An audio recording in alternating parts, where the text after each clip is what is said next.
بسم الله الرحمن الرحيم وبه نستعين والحمد لله رب العالمين والصلاة والسلام على سيدنا محمد وعلى آله الطيبين الطاهرين. اللهم صل على محمد وآل محمد. So for today I wanted to start with the general notion of religion. We believe that Allah subhanahu wa ta'ala created us. The big question is, when He created us, did He expect us to start living in however way He wants us to live? Is there a specific way? Are there specific things that are expected of us to believe in and to act upon? There's should do and shouldn't do. Is it like that? Or is the expectation that one day we're old enough, we start understanding that we live in this world and we live however we feel like living? So we can believe whatever we want to believe, we can do whatever we want to do, we can like whatever we want to like, and life goes on like this until we die. The answer to these questions cannot right away be the Quran says. It cannot be the Holy Prophet says, because we don't know about that yet. We have to prove it first. And so that's what we're going to be doing slowly as we talk together. Because as you heard last week, people asked, why do we need a religion? Who says that our religion is right? Why are there differences even within our religion? When did they start? What was the history of these things? So we can talk about all of this, but a lot of these topics require a little bit more detail. So we can't dump everything in one session. So I decided, let's start from the beginning and see. So we think Allah subhanahu wa ta'ala created us. Did He leave us to be? We don't believe that He just left us completely to ourselves. It's not a free-for-all, loose to ourselves and we do whatever we feel like doing. When we look at the animal world, we see that although the animals seem to be doing whatever they want, what they're really doing is based on instinct. What animals have are instincts. Plants, they don't even have the freedom to do anything. Whatever they do is 100% set before they follow specific laws and rules. They're alive. A lot of studies show that they feel, but they can't really decide much more than that. If they lean in a certain way, it's because they're going after more food or more light. If we look at animals, we see that they have a little bit more freedom. But the freedom, if we look at it in the animal world, we see that their freedom is really a set of instincts. Different instincts are fighting. So the animal can decide in a situation, do I fight or do I run away? Those are two instincts. The animal's not really using any logic and philosophy and reason to decide what he's doing. The animal has an instinct, and whichever instinct is stronger in that moment, that's what the animal is going to do. What about the human being?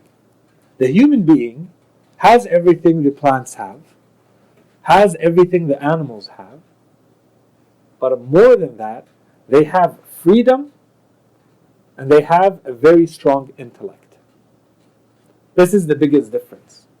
An animal will never think, should I do something? Is it the right thing to do? An animal doesn't think that way. A human being will think, is this the right thing to do? There's no right and wrong in the animal world, which in English it's called ethics. There's no ethics in the animal world.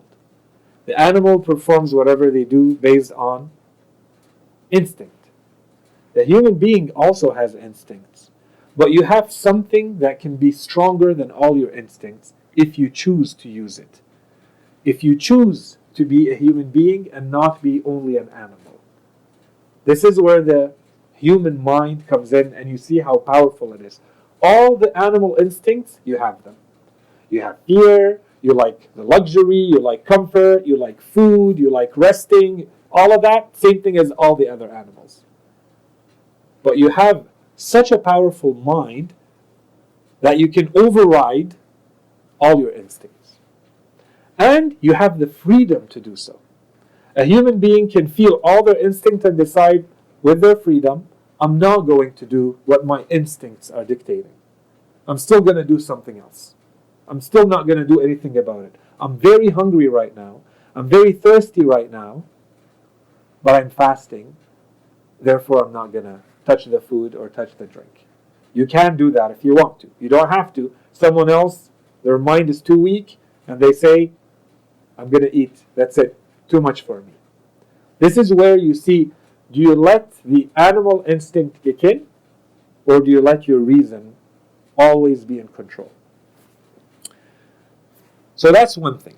So what did Allah subhanahu wa ta'ala give us? He gave us things outside of us to help us decide and reach. We're saying we don't think that we're supposed to do whatever. There's something that we're supposed to reach. How are we supposed to reach it? We think there are two things. He gave us two things, two kinds of things, two types of things. One of them is external to us, and the other one is internal. Externally, Allah subhanahu wa ta'ala, first of all, has created the world in a way that forces you to think always about why is it this way, and if you think long enough, it points back to God. That's why in our religion, when we talk about anything that God created, it's called a sign. When you think about a sign, think about an arrow. Everything is an arrow pointing back to God. Anything in nature, any force, any principle, any creature in nature is pointing towards something. If you study it long enough, if you think about the way it is, it brings you back to God. So that's one thing God subhanahu wa ta'ala did by creating the world outside of us that's supposed to help us start going in the right direction.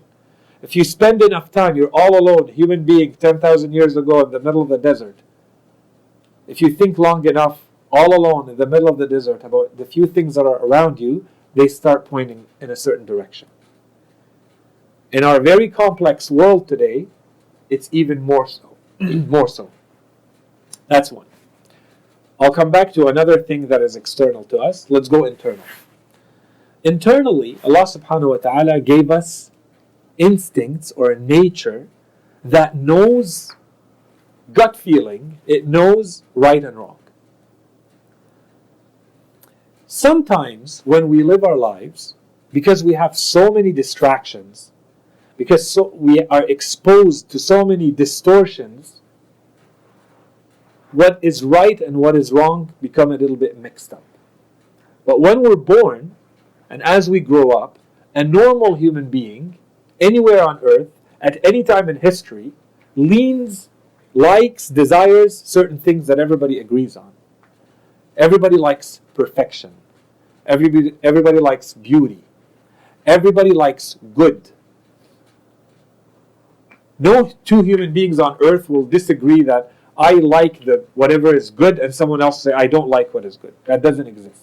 Every human being leans to it. Where they will disagree is one person will say I think this is good and someone else will say I think that is good.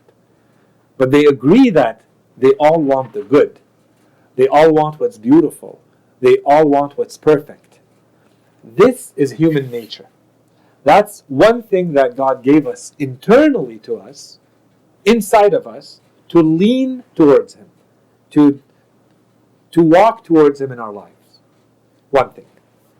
Another one, and we just talked about it, the other one is the mind.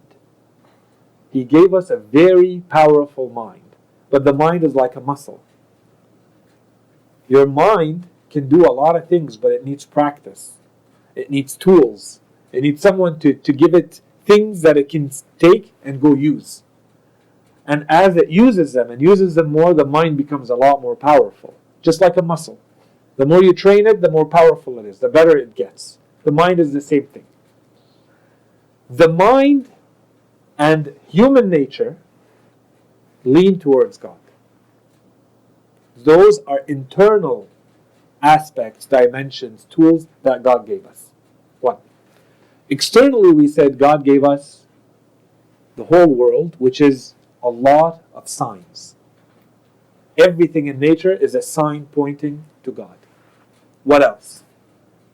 God sent prophets and messengers. So all of those things that we mentioned are supposed to already move us towards God. Move us towards thinking there is more to the world than just what we see. Maybe there's a specific way we're supposed to live. Maybe there are specific things we're supposed to believe in. Maybe there are specific things we're supposed to be doing and other things we're not supposed to be doing.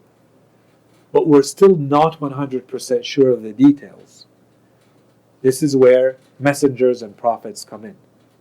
So external to us, so we spoke about what's internal, now we're talking about what's external to us. Allah subhanahu wa ta'ala chose specific, special people amongst us. First of all, when someone is a messenger or a prophet, by our standards, we would say, when they're a child and we would see them, we would say they're a genius. That's to start with. Their intellects are way above the intellect of a normal human being.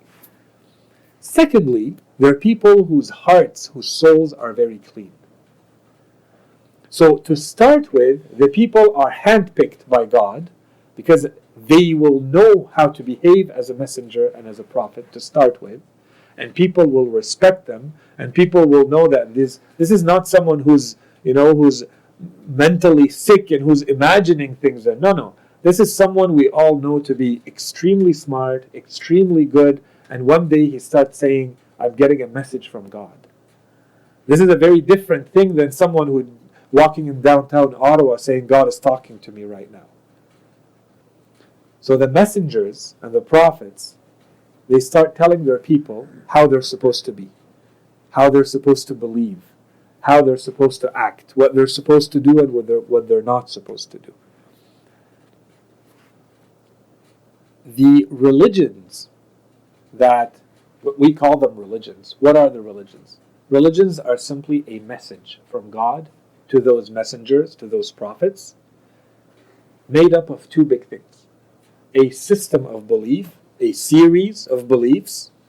So you believe that there is a God. You believe that God is only one. You believe that when you die, there is an afterlife. You believe that after you die, the afterlife can lead to a heaven or a hell. This is a system of beliefs. And you also have do and don't do. A system of actions. When you put those two things together, you have what we call a religion. That's it. That's a religion. If you have a system of belief and a system of actions that work together, that's a religion. So it doesn't need to be called Islam. You can come up with your own religion. You can use science as a religion. You can use pop culture as a religion. Human beings need a religion. No one does anything unless they believe something. You don't wash your teeth at night if you don't think, even if you don't think about it in that moment, if you don't think that there's some good that will come out of it, you won't do it. Everything a human being does comes from a belief. When you look around you, everybody's acting. It means they believe in something. The way you live your life, your actions and your beliefs together, that's your religion. It's nothing more complicated than that. So Allah subhanahu wa ta'ala gives a message, a religion, to these prophets. Is it different from one prophet to another? The core of the message, the core of the religion is the same. The belief system and the action system are entirely the same, from the first prophet to the last prophet. The details change because times change, because societies change. If we look and we think about how human beings lived 10,000 years ago and how they lived 5,000 years ago, it would be very different. And how they lived 200 years ago and how they live today, very different. So Allah subhanahu wa ta'ala sends a new religion. It's not really new entirely. A lot of it is the same. Believe in God, be good. That's why when you go from one religion to another, it's the same teachings that come back. But just like here in Canada, one day the government says, yeah, we have cars, everybody can drive. This is maybe 100 years ago. Or 70, 80 years ago. Everybody can drive. After a while they see, okay, maybe it's not a good idea to have a 12-year-old child driving. It's causing too many problems. They don't understand what's going on the road. Let's make laws. Okay, from now on, anyone who's under 16 or under 18, you're not allowed driving. You have to be old enough, you have to be mature enough, you have to have practiced enough, you go to school, you pass a test. After that you can drive. The law changed. Why? Something changed in society. It needed a new law. That's what they do. That's why every country has a parliament with people sitting thinking about what's the best law for today's society. Religion is the same thing, except that the laws don't come from people, they come from God. So after 500 years or 2,000 years, Allah subhanahu wa ta'ala sends a prophet, not because the old religion is bad, not necessarily because the old religion has been corrupted, and maybe there are corruptions and lies and people said this is religion and when it's not, that happens. But the reality is society needs a new set of beliefs and actions for this time. So every while Allah subhanahu wa ta'ala sent a revised version of religion to humanity. And sometimes He will send a religion to one group of people sitting in one place on earth. Maybe one place in Africa needs a specific religion. Allah will send them a messenger just to them. And another place, maybe somewhere in South America, Allah will send them a religion just to them. That's what they need. They're isolated, they lived 10,000 years ago, we don't know. And then we have the big world religions. Allah subhanahu wa ta'ala chooses the best, strongest of His messengers for the biggest messages. So He will send Ibrahim alayhi salam, or He will send Nuh alayhi salam, or Musa alayhi salam, with a religion for all of humanity. So wherever you are, and whoever you are on earth, that's the religion for you from now on. And this was the case after Musa alayhi salam, after Isa alayhi salam, to our holy prophet. When our holy prophet came, the difference between his religion and the next ones is that he said, Allah is telling me there will no longer be any religions after this one. This one is going to be good enough until the end of times. Humanity will always be able to use this religion no matter where they live, no matter what time it is, how many years down the road. The religion, the set of beliefs and actions is going to be compatible for all time and all space, all locations. The holy prophets, all of them said when they die, they have to tell their people what's going to happen. If the prophet dies and everything stops and you have questions, where do you go? All of the prophets have someone, either another prophet or someone like a successor. All the way down from the first prophet. From Prophet Adam alayhi salam, when we read his life, he had 3 sons. One of his sons was called Sheeth. And he was a prophet. And he's the one who succeeded his father. So he represents the divine message. And you go on like this, all the way down to the holy prophet, all the way down to the imams. And that's what we believe happened with the prophet. When he was about to pass away and throughout his life, he always said, the day I will be gone, who do you turn to? You turn to Imam Ali. So he created a system, a belief in imamah after nubuwah. Today, the issue that we have is our imam is not with us. So those people who lived with the imam, they have no problem answering the question that we asked when we started. How are we supposed to live? When you believe that there is a God and that He sent someone as a messenger and a prophet, or there's someone who is representative of the prophet, like an imam, you just go to them and you tell them, what am I supposed to do? I have this situation, I have this food, can I eat it or not? And he'll tell you, this you can eat, this you can't eat. Easy, right? He represents God, you're 100% sure of what you're getting. What do we do today when we do not have the imam amongst us to go ask him? This is where we have to turn to someone who becomes an expert in religion, who spends their life studying religion, not so that they come up with answers from their pocket. They don't make up the answers. They dig through the books to see, what did the Prophet say? What does the Quran say? That we can take it out and apply it to this situation.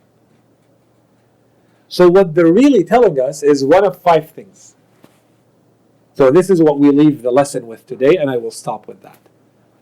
Every situation that we live in, every moment that we spend in this life, we have to be falling into one of 5 states. What we're doing, what we're thinking, has to fall into one of 5 things. What are the 5 things? They are called Ahkam al-Islam. Either what we're doing is obligatory, so we have no choice but to do it, and if we don't do it, maybe God is going to punish us. Obligatory. For instance, we have to pray.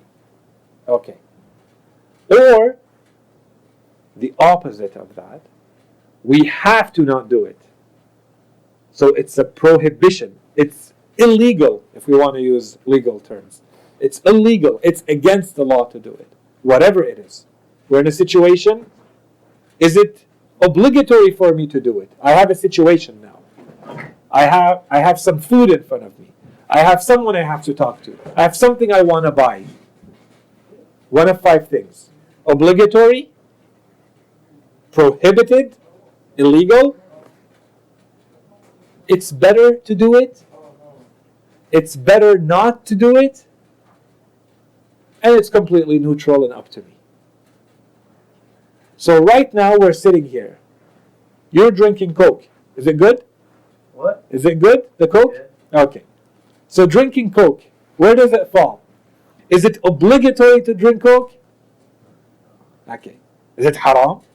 You would be in trouble if it's haram. Is it haram? No. Okay. Is it better to drink it? No. Is it better not to drink it?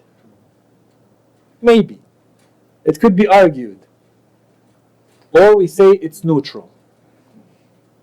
So it's up to you, and you get to choose. You drink it or you don't drink it. Your hat, armor, Under Armour. You're wearing a hat. Let's see, wearing a hat, what is it? Do we have to wear a hat? Is it haram to wear a hat? Is it better to wear a hat?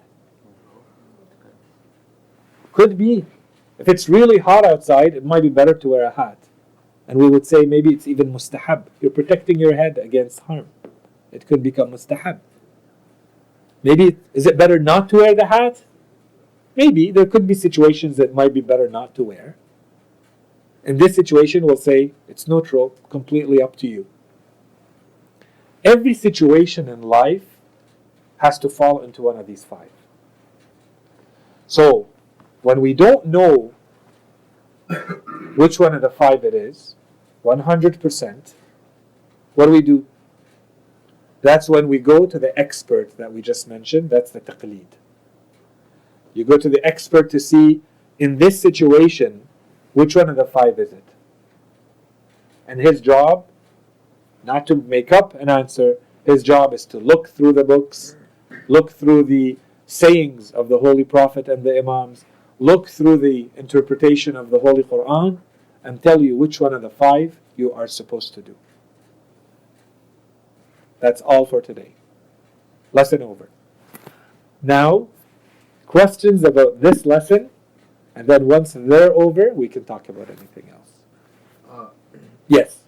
Well, for me, I kind of have a background Yes. idea of what you're saying, but just to make it clear to everyone, so you said if you don't know this 5 ahkam, you go back to the expert. So can you clarify what are the ways to reach out to that expert? Yes. So that was going to become another lecture entirely. So if you need an expert in life, how do you find them? So for instance, you need someone, you find that there's a very big problem in the house you live in. And you have to completely demolish a part of it and redo it.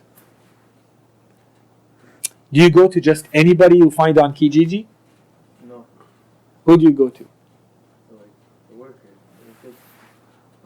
Do you go to any worker? No. If your brother here says, I can do it for you, do you let him? Why? Because it's not trained. He's not trained. Okay. And if you find 5 people who are trained, who are you going to choose? 5 people. There's 5 of them. You choose any one of the 5? Choose the best. You choose the best, right? Yeah. If you have a problem medically, you have a health issue, if you want to go to a doctor, do you go to any doctor?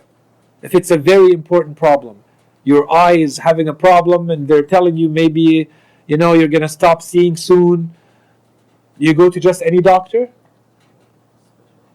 You go to a specialist, and if you can, you go to the best specialist.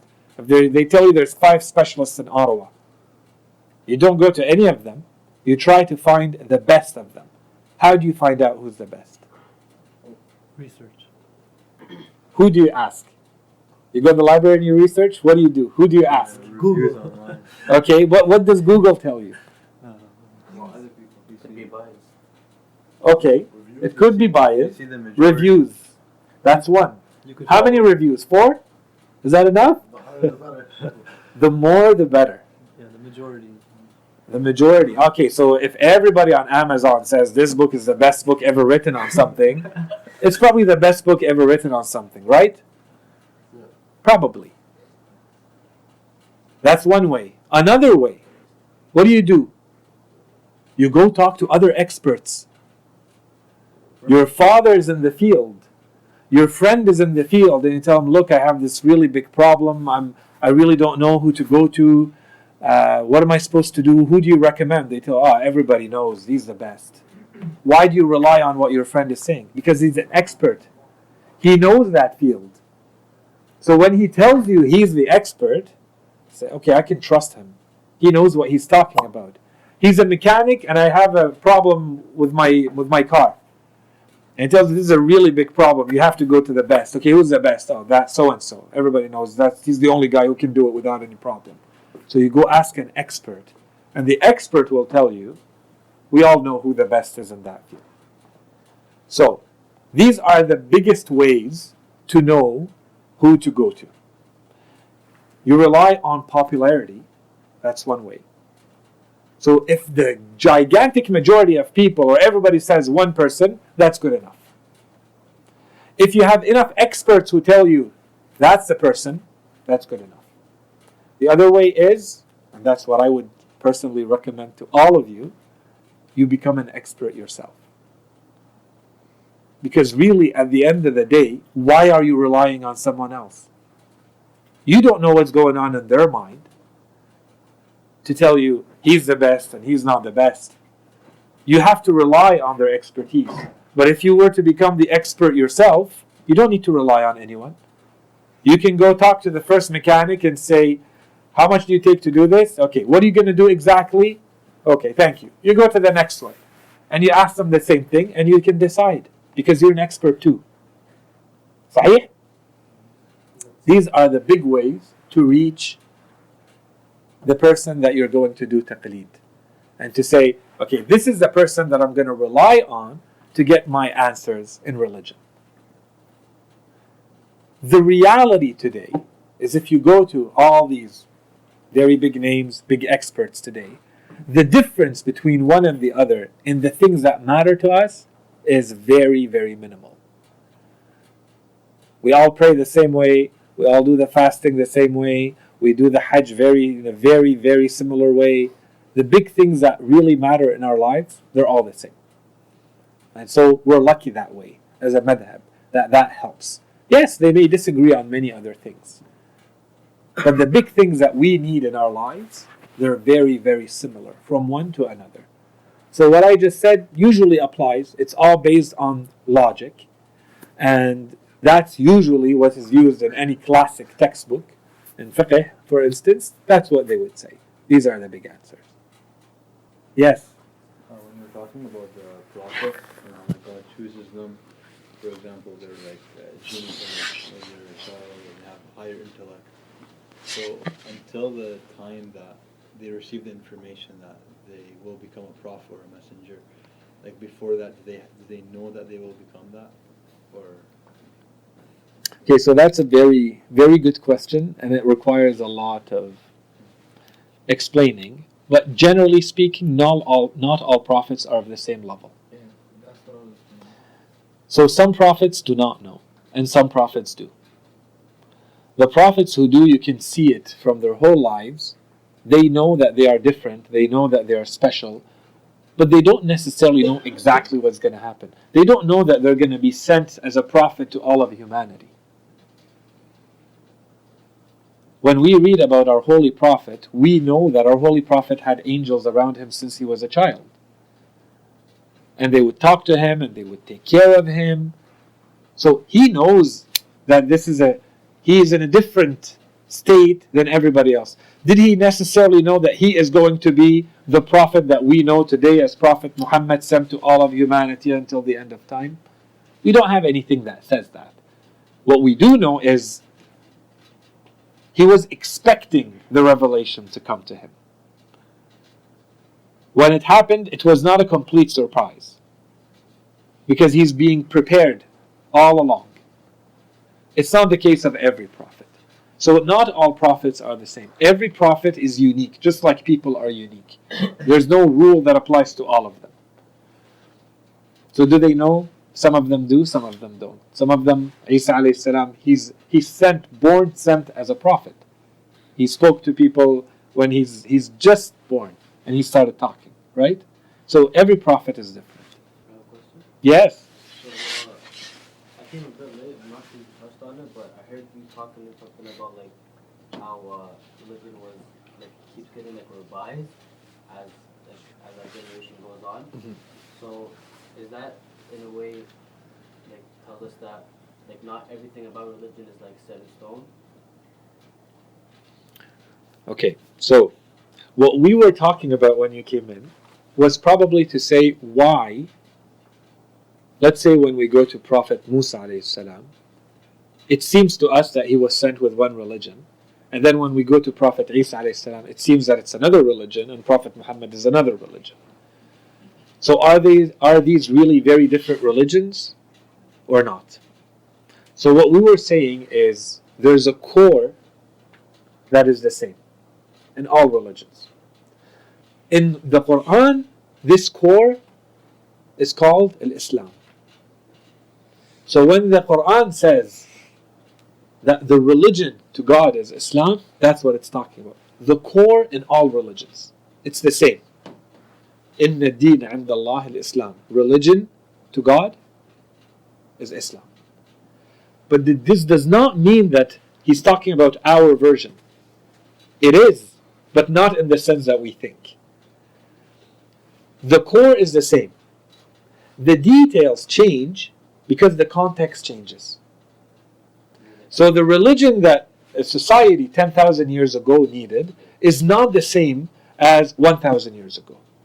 Society changed, things were a lot more advanced, a lot more complicated. You need a lot more detail in your new religion. That's the reason why Allah subhanahu wa ta'ala will send a prophet with tweaks and with a revised version. Okay? Every religion that comes after is more sophisticated and more deep and more detailed than the one before. And when you read the Quran and you see how it talks about previous sacred books, that's exactly what it says. It says it contains everything and it has a lot more. So the detail and the depth and the sophistication and the maturity is a lot more than what was there before. The core is the same. That wasn't your question, but I'm saying all of this because I'm telling you what we were saying when you came in. So now that the Holy Prophet teaches us what Islam, our Islam is, not just the core of all religions, our Islam, which the Quran calls a Sharia. Okay? Not a deen. This is a Sharia. So it's the core plus all the details. This is the one we call Islam. When we say we're Muslims, we mean we follow the Sharia that has the core plus all the details. Okay. When he gave us this, did he set in stone everything in it? Or did he give us flexibilities inside? That's your question. Basically, yeah. And this is the job of the faqih. The person who becomes an expert in religion, they have to see where are those flexibilities, if there are any. So you may go to one faqih and he thinks there's a little bit more flexibility, and you may go to a faqih who thinks there's a little bit less. This is going to be the difference between one faqih and another. And of course, again, both of them are using their interpretation of the Quran and the Hadith to reach that conclusion. So the real answer is yes, there is a little bit of flexibility. The flexibility, however, can be this much or this much, depending on the faqih you follow. If you go to the Sunni schools, same thing. Some schools are a lot more set in stone, and some schools are a little bit more flexible, because everybody is working with the same texts, but using different tools to interpret them. So the flexibility comes from there. I don't know if I answered. Oh, that's very Good? Okay. So, after, Yeah. So, if everybody's using their own interpretation of it, like over the dozens of years and hundreds of years, doesn't it kind of get like shifted a little bit? Yeah, so we can't, it's difficult to explain without going through it. It's once you study, you see that it's not a free-for-all.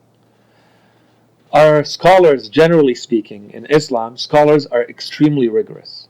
So before I give you my interpretation, I'm going to give you every single interpretation that has ever been given since the time that an interpretation has been given until today. So it will be very difficult for me to come up with something that hasn't already been said. That's one. Okay? Two, when we say interpretation, we don't mean someone just sits and thinks, what I feel like saying. It's not like that. If they did, it would be completely rejected by all the other scholars. They say, every word and every opinion that you say needs a proof. What's your proof for this interpretation? Right? So this is based on tools, and the tools are common. So everybody is working with a set of tools. If you're an expert and you're a genius expert, you may be able to add a tool. You may be able to change a tool. So that when you go and use them to interpret, you get a slightly different interpretation. So the discrepancy or the variance that you're talking about is very little. It's always going to be little. The changes are very minimal, but there are some. So it never becomes a free-for-all where any interpretation goes. Like today we have people, for instance, who read the Quran and say, yeah, my interpretation of the Quran is hijab is not wajib. So this is happening. There's huge books being written in the West by people, Muslims and non-Muslims, who say, hijab is not my interpretation. Who are you to have an interpretation? If you want to talk about medicine, you can't just say, my opinion is the doctors who are doing open heart surgery using these tools, it's not the right tool to use. You're not allowed to have an opinion. Go study medicine, make sure you understand all of this, show the world that you are an expert in those tools, and then tell us what's the right tool to use if you have a better one. Until then, people will just laugh at your opinion. That's the problem that we have now. So when people say there's an interpretation, we have to say, what kind of interpretation? Who's saying there's an interpretation? Is it someone who hasn't studied? Someone who's not an expert, recognized authority? Otherwise, this applies. I can't just go and say, Hinduism is all wrong. They don't know what they're talking about. Which Hindu expert would respect my opinion? None. This is what's happening today. They come to the Quran, they come to the life of the Holy Prophet, we tell them, this is wrong, don't rely on it. We don't care, we're still going to rely on it. That's our interpretation. You're not allowed to have an interpretation. You can, but it's just your opinion that doesn't mean anything. It doesn't carry weight. And it carries weight when the other experts respect you as an expert. Then you're allowed to give me your opinion. And I may disagree, but I'll respect you as an expert. So, yes, with time, there are changes that will happen, for sure. And that's where we have to see, as I said, the frame around it is pretty solid. There's room in there for a little bit of flexibility. This, one scholar will say it's a little bit more, and another will say less. But in the big piece, it's pretty stable. We're talking about the mustahab thing. Mustahab, yes. And like the different one. I was just wondering if everything that's mustahab, do you get thawab for it? Or Wearing a hat in the sun. Okay, so that's another good question. So if someone says that something is mustahab, does it mean that you get thawab for it or not?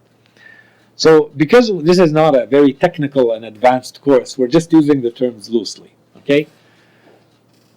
When someone says something is one of the 5 ahkam, you need a proof that it is. You can't just decide that something is mustahab or that something is haram or that some you can't. This has to come from the religion. Okay? So anyone, especially people who go through مثلا, if we were closer to Shahr Ramadan and these nights are holy nights, there's a lot of a'mal to do, Yawm Arafah, Eid al-Adha, there's a lot of a'mal to do. The scholars often use a term, I don't know if you guys have heard it or not, they say raja' or raja' al-matlubiyya. Okay? Do the amal raja'an or raja' al-matlubiyya. Why do they say that? They have no proof. They have no saying from Imam al-Sadiq, from the Holy Prophet that says this salah of 2 raka'at has this thawab. They don't have it. They have a ruwayah, they're not 100% sure it is or not. That's how, to go back to your interpretation, that's how accurate it is. He can't rely 100% that this ruwayah was said by the Prophet or the Imam, so he can't say this will be thawab. So he'll say, perform it with the hope that you will get thawab. The niyyah, raja'. You hope that you get thawab for it. The scholar will not even dare say you will get thawab. So when you say something is mustahab, what's your proof that it's mustahab? Who said that it's mustahab? So yes, if I say the general, in our common people way of speaking, we say it's mustahab to do something because it's good for you. Of course, generally speaking, our religion only wants us to do things that are good for us. And it says never do anything that's bad for you. That's the general principle we take from Islam. But to say this, you get this thawab for that, and I don't have a Quranic verse, I don't have a saying of the Holy Prophet or the Imam that says what it is, I say, I hope that I get thawab for this. That's one thing. The second thing is, we have to look at the world from an ethical point of view as well, from an akhlaq point of view. And we don't do that enough. The akhlaq is more, not necessarily, what does it say? Is it haram or halal? Is it black or white? Your akhlaq basically says, everything we do is a step closer to God or a step further away from God. This is a different way of looking at things. It's not about, am I getting points? Am I getting thawab? Am I going hasanat? It's, is this bringing me a little bit closer to God? Or is this bringing me a little bit further away from God? I can apply this to anything. Watching a little bit more TV, playing a little bit more soccer, eating a little bit more. I can apply it to anything, studying a little bit more. Does God like this? Does it bring me a little bit closer to Him? Or does it bring me a little bit further away from Him? Or to make it even easier for us, because it's very difficult for us to imagine God, and we'll talk about that in next lectures. I can imagine the Holy Prophet. Would the Holy Prophet be happy with it? Would the Holy Prophet be happy with the hat? I wear it. Would the Holy Prophet be happy with eating this, doing the homework, watching the TV? What about Imam al-Mahdi Ajjallah Faraja? Would he be happier with this? Or he might think this is not the right thing to do. Would I do it if he was here? I think that has to be part of our thinking about mustahab and makruh and all of that too. See you next week. وصلى الله على سيدنا محمد وعلى آله الطيبين الطاهرين.